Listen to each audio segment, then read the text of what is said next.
Bonjour à tous et à toutes et bienvenue dans ce nouveau tuto sur Affinity Photo. Donc dans ce tuto, je vais vous montrer comment on va pouvoir révéler les détails cachés de vos images dans une première partie. Donc vous aurez deux méthodes distinctes, une petite méthode qui a été rajoutée à la fin.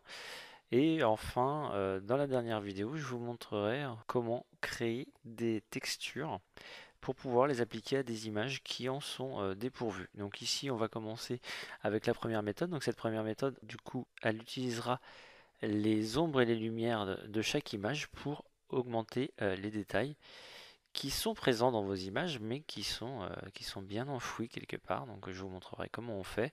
Donc vous aurez dans un premier exemple ici, on a un billet de banque, hein. Je vous ai fait plein d'exemples, histoire de vous montrer que ça fonctionne avec tout type de photos, hein, que ce soit des photos que vous ayez pris vous-même ou que vous ayez récupéré sur Internet. Donc vous voyez ici, on a notre titre bancaire. Avec la méthode, hein, vous voyez, on gagne énormément en détails, en couleur, en luminosité, hein. Cette première méthode joue sur les ombres et lumières, donc sur le noir et blanc de nos images. Donc ici, un deuxième exemple avec notre perroquet qui est déjà très beau en lui-même, mais dont on peut encore récupérer des détails, vous voyez, par exemple dans son bec, hein, et dans ses plumes, c'est assez flagrant aussi. Ensuite, voilà, on a un portrait, donc ce portrait-là, pareil, j'ai appliqué la même méthode en forçant un petit peu le trait pour que, vous voyez, on voit vraiment réapparaître plein de détails, dont les cheveux, hein, et dans la peau aussi.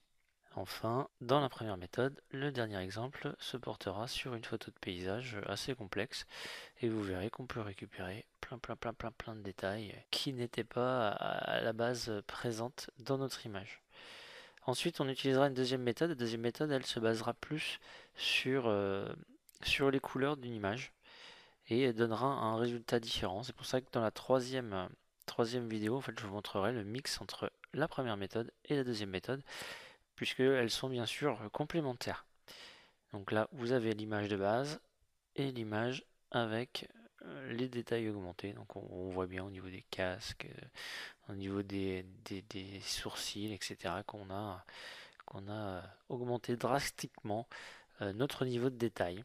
Vous aurez encore une autre photo, vous voyez, là, on est parti plus sur un paysage, un ciel, et là vous allez voir que même si cette image est quand même très jolie, on peut encore l'améliorer en augmentant ses détails. Vous voyez, on a quelque chose de plus rond, de plus sympathique à l'œil encore. Un troisième exemple dans la deuxième méthode. Donc là, c'est une image que j'ai récupérée sur Internet, une image de qualité très moyenne, mais on peut quand même, malgré ça, récupérer dedans plein de détails qui, malgré la qualité de la photo, existent aussi, hein. Enfin, je vous montrerai aussi que ce n'est pas parce qu'une image est déjà pourvue de plein de détails que on n'a pas encore moyen d'en rajouter.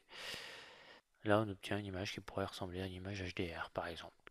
Dans la troisième vidéo, je vous montrerai comment mixer donc les deux méthodes pour obtenir des détails à foison. Et enfin, en complément, vous aurez une dernière vidéo où je vous montrerai comment vous allez pouvoir utiliser d'autres images pour rajouter des détails à des images qui en sont complètement dépourvues. Donc là, c'est pas forcément le cas de notre petite demoiselle, mais ici, vous voyez, on va pouvoir, dans certaines images, manquer de port de peau.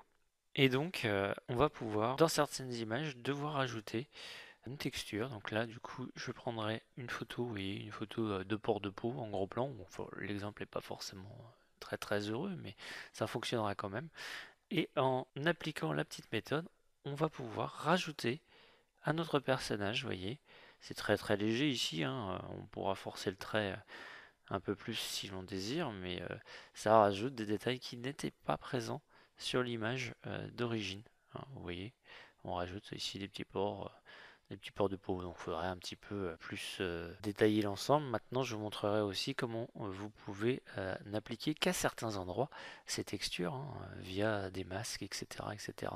Et enfin, je vous montrerai dans le dernier exemple comment on peut, à partir d'illustrations que vous avez faites ou d'un personnage 3D, donc ici un personnage 3D que j'ai fait il y a déjà un moment, vous allez pouvoir lui rajouter à lui aussi des textures de façon à le rendre un peu plus détaillé sans forcément le sculpter davantage. Donc là vous avez le même principe que tout à l'heure, on va prendre une texture d'une peau de lézard et on va l'appliquer à notre personnage et donc obtenir quelque chose de beaucoup plus détaillé avec une petite variante en deuxième résultat. Vous voyez, on a un petit peu plus un côté écaille qui va très bien à notre reptile ici.